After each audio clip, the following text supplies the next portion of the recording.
welcome to the Build and Exit podcast. I'm Julie Wilkinson and I'm the owner and founder of Wilkinson Accounting Solutions. I'm really excited to be here with Kush Birdi, who is the owner and founder of Birdi and Co Solicitors. And we're going to be talking all about M&A today. We're going to look at different parts of the process because we both specialise in mergers and acquisitions, and I have a lot of conversations with people, buyers and sellers, about how to prepare for exit, but also key things to think about when buying businesses.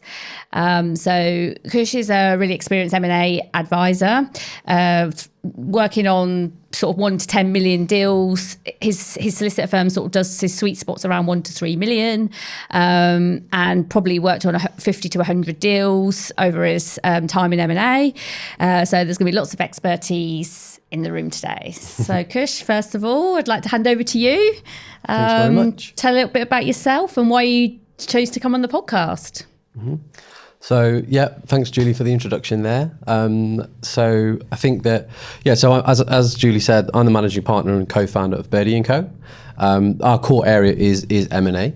And the reason why we wanted to do this podcast today is just to really give practical insights and share our experience in terms of what we see on M&A deals, whether it's on the sell side or the buy side, with the combined experience on the sort of the financial and accounting side and the legal side. We're both obviously collectively well placed to share the trials and tribulations and the successes, of course, of the M&A deals we work on. So it would be really good to use our combined experiences in the way. So I hope that everybody can receive really valuable information and in order to help them maximize their strategy of whether it's acquiring or if you're looking to sell down the line, then hopefully this podcast will be really helpful for you today. So in terms of like the post-acquisition integration, that kind of thing, do you want to talk about sort of the importance of that and what that involves?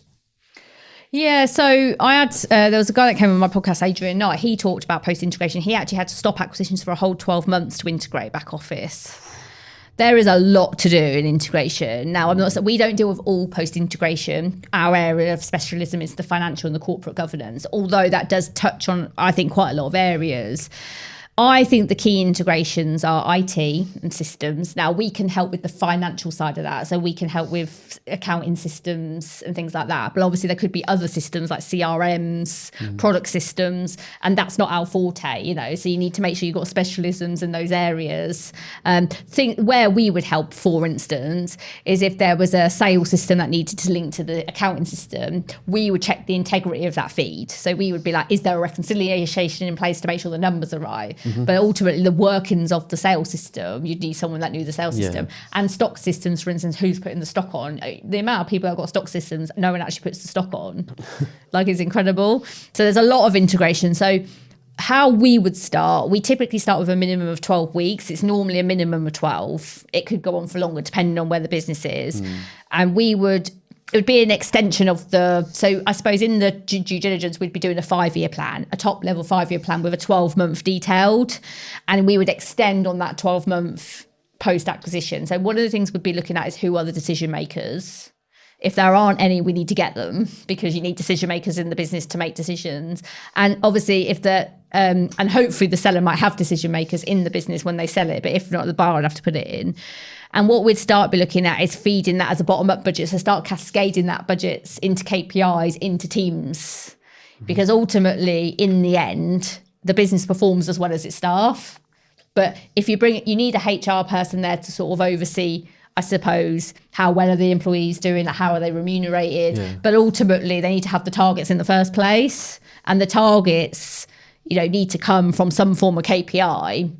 And KPIs are normally driven from financial targets. Mm-hmm. Not all of them are financial KPIs, but for example, stock turnaround, that would be a fact. But I suppose a non-financial KPI could be number of customers retained. Yeah. But in the end, that customer retention will change the budgets, because it might change the marketing spend. Because obviously if you have a higher number of customers retained, then it's a lower marketing budget for them. Absolutely. So that's where it all interlinks. So that's why a financial team's good, because we can help them build the KPIs and how that looks in a monetary form.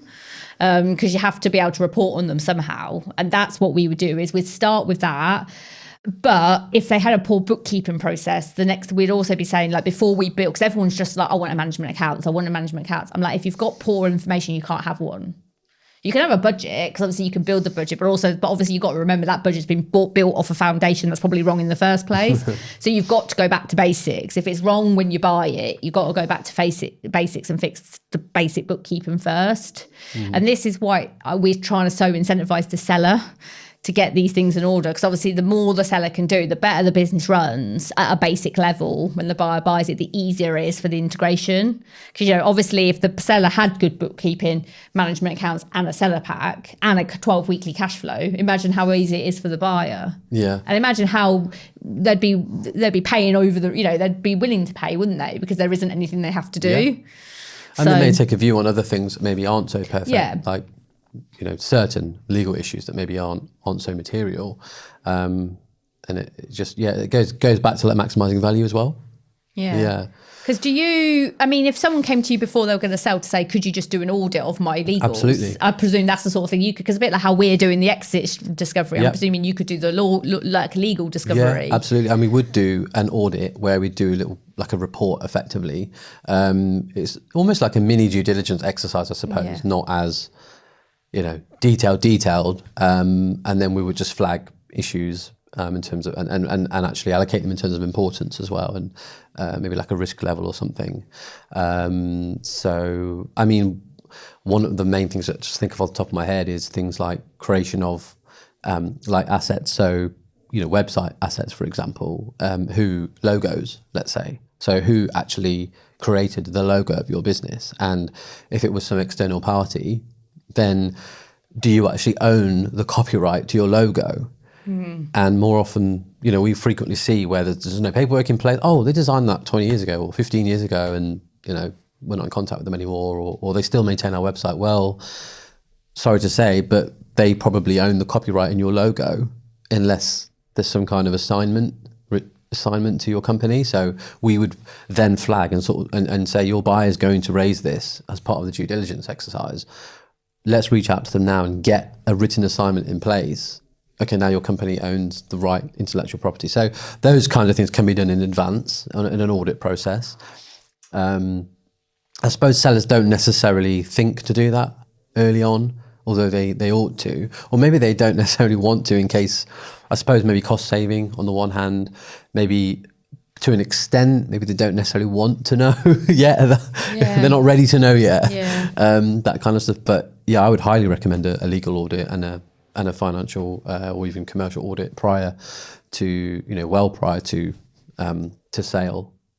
But that's why, I would recommend a seller to do more of like a corporate governance session, because the point of the corporate governance is the safeguard, to look at the overall business, to look at where are the risks. Now, it's not saying they have to implement everything right away, but ultimately in the end, sellers sort of burying their head a little bit and not being open to the truth is what ends up causing the problems in the acquisition stage, because at the end of the day, you've just got to know the truth. If the truth is, because you can probably fix it.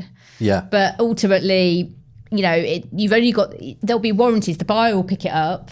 There'll be warranties in the SPA, and if anything then comes bad, the seller's going to have to deal with it anyway. And it's like, and as a seller, you've got to decide what risk level. Like the buyer's got to decide what risk level they're going to be willing to take. I suppose the seller's got to decide what risk level they are. But what's interesting is they don't know. If you know and you've chosen not to do it because you think, oh, it's a low risk, high cost, I don't think it's worth it, and that's your choice as the seller, and you can make that choice and have that. But then be open, have it written, say the reason you haven't done it. It's transparency, isn't it? You're telling the buyer, it'll make the deal go quickly, because the SWOT will be there, everything will be there. You'll be telling the buyer, this is what I've done, this isn't what I've done, this is the reason I haven't done it. And the buyer will be like, oh, this is a good business. This is a good business to buy. This business is set up well. It's not always about everything being right and perfect. We all learn as we go along.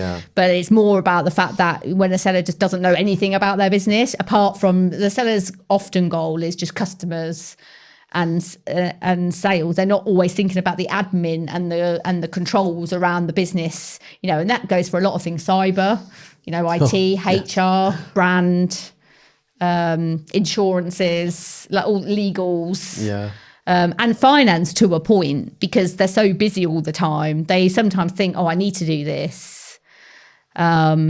and then they just never get round to it. Yeah. And we have a lot of conversation with people where they have invested money in their accountants but they're telling us, I don't think I'm getting it, because they've spent that money, they don't want to invest it again. And it's just like, I understand that, but at some point you have to just accept if you're not getting what you think you need, you even if you have that open conversation with them and change it, or you've just got to accept it's a sunk cost and move on. Yeah. Because going on for years, paying for something that you're not actually getting the benefit of in the end isn't worth it either, because it just delays everything. So I understand why it's hard. It is hard when you're in a business, so much to do. But that's why you need to be willing to invest in the right resource to help you. Because obviously everybody would do their part. You know, you would come in and do the legal audit. We could have a look at the financial and governance exit audit.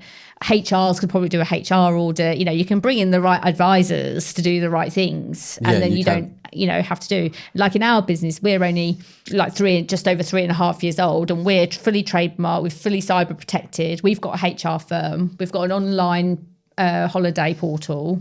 We've got management accounts and KPIs. They're not all perfect, but we've got them because we're implementing them, because we're getting more staff as time goes along. We've got key man personnel insurance for key employees in the business if they go. And we've invested in that. And like, we're a small business, cash is sometimes tight for us, but you can't always just go on the money going out of the bank today. You have to see so I did a cyber episode on my podcast. Okay. And there was actually an accountant example the cyber person gave. Basically, the people came and basically harassed all of their clients. They basically frauded all of their clients and pretended it was the accounting firm. Basically said, you've got to give me money. The accounting firms give me your details. They hadn't, obviously. This was a cybercrime. There was a lot of examples on there where people lost millions. So scary. Millions in cash because of cyber. Traditionally, you'd think, okay, let's say solicitors practice, target for criminals, we're going to get attacked, we're going to get held to ransom or whatever. But then if to think that if all my clients got attacked saying that I had sort of released details, I think I'd be completely horrified. Yeah. And actually the clients may not actually have the protection in place that we would have, knowing that we're a sort of a prime target, I suppose. Yeah, that's so scary. Yeah. And things that still go wrong, we're for ICO, and we're always looking at our systems and our security. And it's things like that, isn't it? It's like safeguarding not only you, but your customers and suppliers. Because, at any time, you are probably, especially in these days, there is more risk of breaches these days. Yeah. So there's lots of things. And I think that comes down to a plan, doesn't it? A bit of a corporate governance plan, and just thinking of where are the risks in the business? Yeah. What have I got in place, and what budgets might I need? And that's probably where we come in. Obviously, we don't resolve all of those things. We're not an IT firm, we're not a HR firm. But what we can do for people is help look at their budgets and their cash flow, and look at, okay, so when are you going to start bringing them in? Like, that's the point. That's why you've got to start planning longer term. Yeah. When do you want to do it? Because you've got to have actionable targets. And who's going to do it? Like, maybe there's an administrator in that can manage, like, just save all the insurance document down and know when the insurance is going to renew and go to market and get a few quotes. That's how the owner gets help, isn't it? Yeah. They get help by bringing that resource in. Giving them their actionable targets, and then and then they just get the 3 quotes, and make the decision, like that sort of thing. Yeah, and it's good to have that plan in place. It's like, okay, we're not going to do this now, but we're going to schedule this in for 6 months time or whatever it is, and that's you sleep much better, I suppose, knowing that that's happening. Whereas alternatively, it's in the back of your mind, this needs to happen. Oh shoot, I need to do this now. Oh, cash is tight now. Okay, I won't do that, or I have to do it, and then I'm going to suffer a little bit. So, yeah, really, really good, good insights there. And so, I mean, that can happen prior to sale. That can also happen post-acquisition as well, I suppose. Yeah, I mean, one of the things I'm trying to do with the podcast and what I'm doing in the industry in general is trying to get more educated sellers. Because I do just think if the seller could do it, everything would be a lot easier. I think they would get more money. I think they would sleep better, because obviously what we're trying to do is help the seller transition their own business to be an asset rather than a lifestyle. And actually, sometimes seller doesn't even always need a full sale. There are employee trusts or management buyouts and things like that. And ultimately, if you can get the business to run independently, Not only might you not have to sell it all, because why would you want to sell all of something that's making you money all the time? It's a bit of a retirement plan, isn't it? Although you might choose to. I do think best practice is for the seller to try and get most of it in place. But I realise we're probably a long way off that, because most sellers probably have 2 years worth of work to get it fully. And in the end, you've got to find the sellers, the businesses that are willing to invest to put that in. But ultimate deals are going to happen. So buyers, if they are buying these businesses where they're not in place, then the next best thing is that we help the buyer safeguard it and put it in place. So essentially, we would do the same thing with the buyer as we would with the seller, because it's the same. It doesn't change. The business needs a level of safeguard and governance to make it run effectively. And it doesn't matter who the owner is. That should be in place to safeguard the whole company. And we would ideally think it's best practice for the seller to do it, but if not, buyer comes in and does it.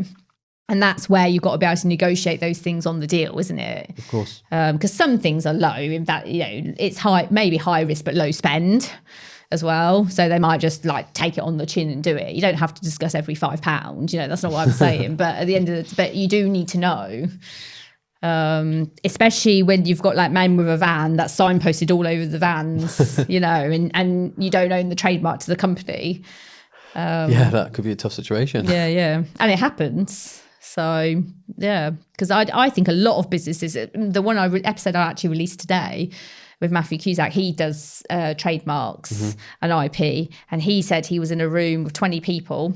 Ask them all who's got a brand they've built, all put their hands up. Who loves their brand, proud of it, all put their hands up. Who's protected it? Only one person out of the 20 had their hand up. Oh, wow. That is crazy. Yeah. Because people are thinking because they've, set up their company on company's house, that they're now, which I understand why they think that, because I do understand why you would logically think that. If you set it up on company's house, it's available, I can have it. Yeah.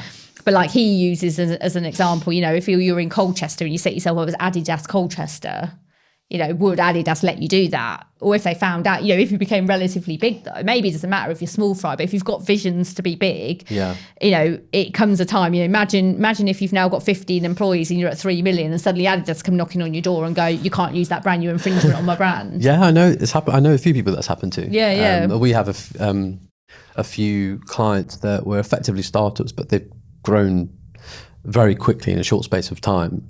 We help them with their sort of ongoing legal stuff, and I think that they need to do that, or are doing it, or have done it in certain respects. So it does vary, but I suspect there's probably more people that haven't done it than have. And it's so cheap. You can trademark your business for about 700 quid. Yeah. And it's like he said, you might spend 20,000 on a van, probably another 4,000 to market it. So you're not willing to spend £1,000 just to protect it.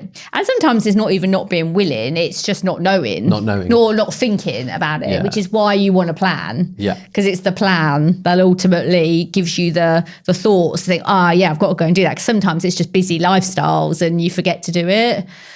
So that's kind of what we try to help with. And I suppose that's where our corporate governance side and commercial side comes out, is we're a lot more than just the numbers. I do think, building the model is one thing, but understanding it and actually using it, and your teams being able to use it is another thing, isn't it? Definitely. Yeah. So I just want to say thanks, Kush, for coming on the podcast. It's been really great. But if anybody, needs help with legals, where can they find you? Well, you can find me in lots of places. Social media, so I'm quite active on LinkedIn, so don't hesitate to DM me on there, or even Instagram. We are on TikTok. We're trying to get a bit better at that. Otherwise, you can contact me by email on Kush, KUSH, @birdielaw.com. And always happy to sort of have a chat. With no charges involved for an initial chat. So don't hesitate to reach out. Thank you. And I just want to say thanks to all the listeners on the Build and Exit podcast. We're nearly at 3,000 downloads now. And we've just set up a new YouTube channel. So if you loved the episodes, hit the subscribe button so more viewers can find our channel. See you soon.